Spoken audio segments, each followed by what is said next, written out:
Hi there, and welcome to the Baby Guru's YouTube TV channel. My name is Karen Becker, and I am the Baby Guru. I have well over 20 years of experience in this industry, and I love to bring the emotional journey together with the frustration that people seem to feel when they're doing their products and trying to choose the right products and do these videos for you.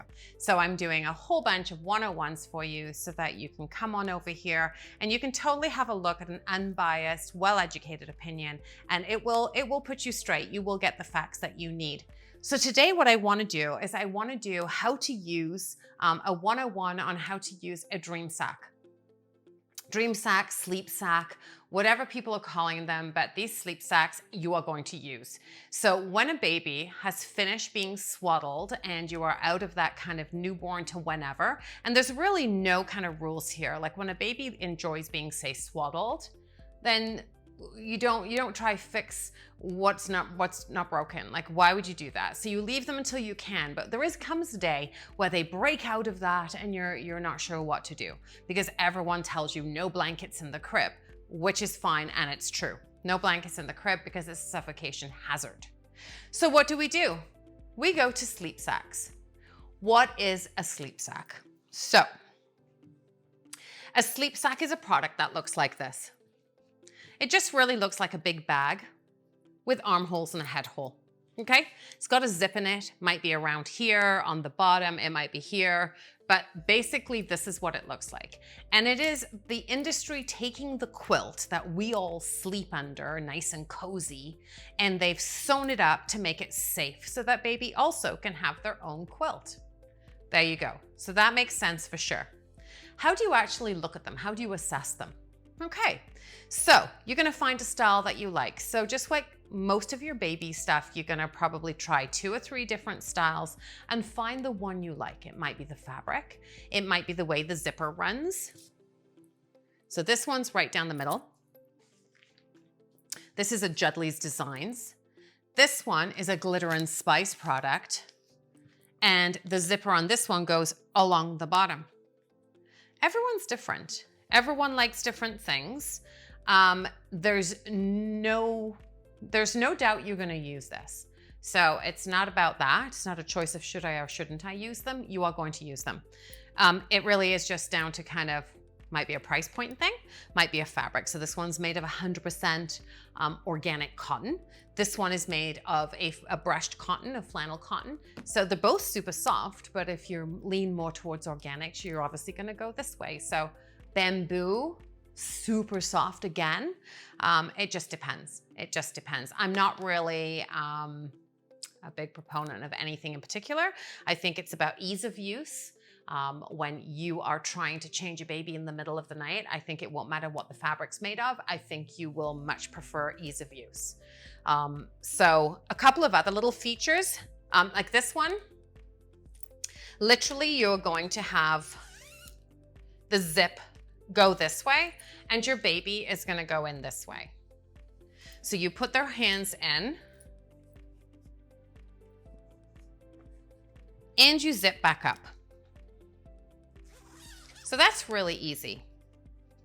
When you are going to, and you will see that their feet end kind of here and there's all this room. You don't want it to feel restrictive. You in your bed, if you're tucked in super tight, I know I don't like it. I like to have some freedom, and so does the baby. You really don't, there's no reason to have them anything other than able to move their legs. Up top, we need it relatively fitted. So what the big mistake that I don't want anyone to make at all is by buying products that are too big. The baby's arms should not be able to go into this hole. So this baby is in the right size. This is a 0 to 6 months.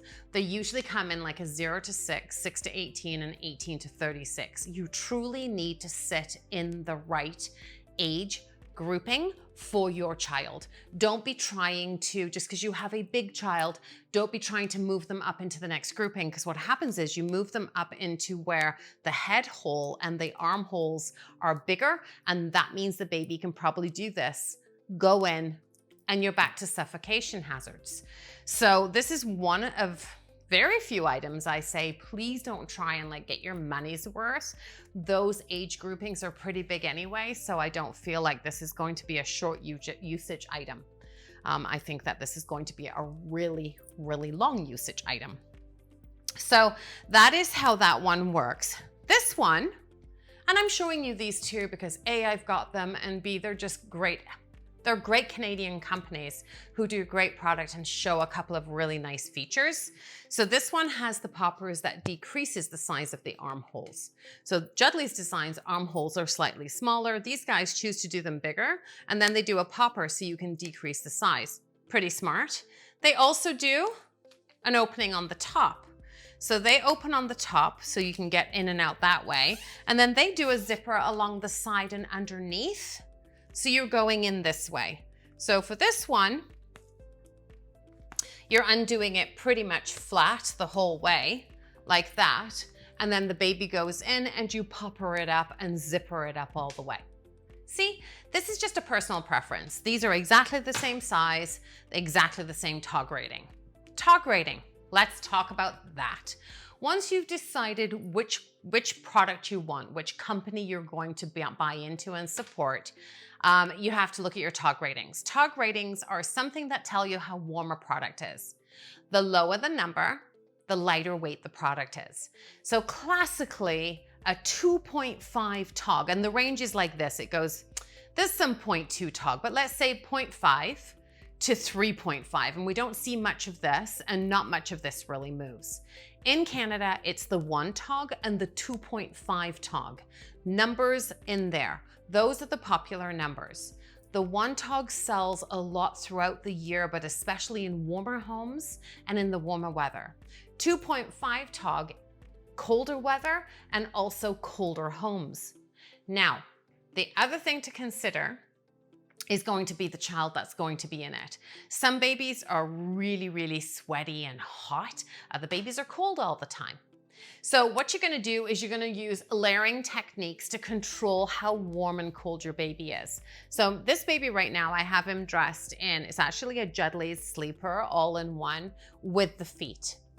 If this was a really hot, sweaty baby, I'd probably put him in a unit that didn't have the feet because a lot of heat can exude from the bare skin. Therefore, you're able to control heat by actually letting some heat out of head, hands, feet. So you really do have to play with this. You have to play with your fabrics. You have to play with your baby and what they are comfier in according to their heat as well, and their body temperatures. You may just have a onesie on. You may have a long-sleeved onesie on.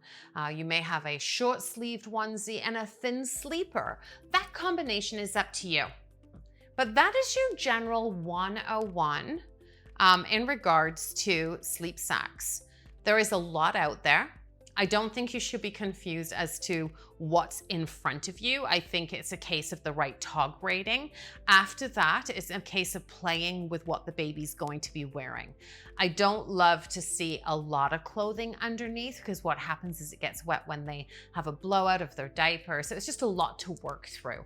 So if you can get this piece really right and not have to put too much on them, then when you're changing diapers, you're not going through layer after layer after layer and peeling an onion in the middle of the night. That's how it feels. So hopefully that makes sense. Hopefully that is a little bit of a how-to that will put you straight and kind of keep you on the right track. There is a lot out there. I don't really even have personal faves per se. I really want to see babies having a good night's sleep.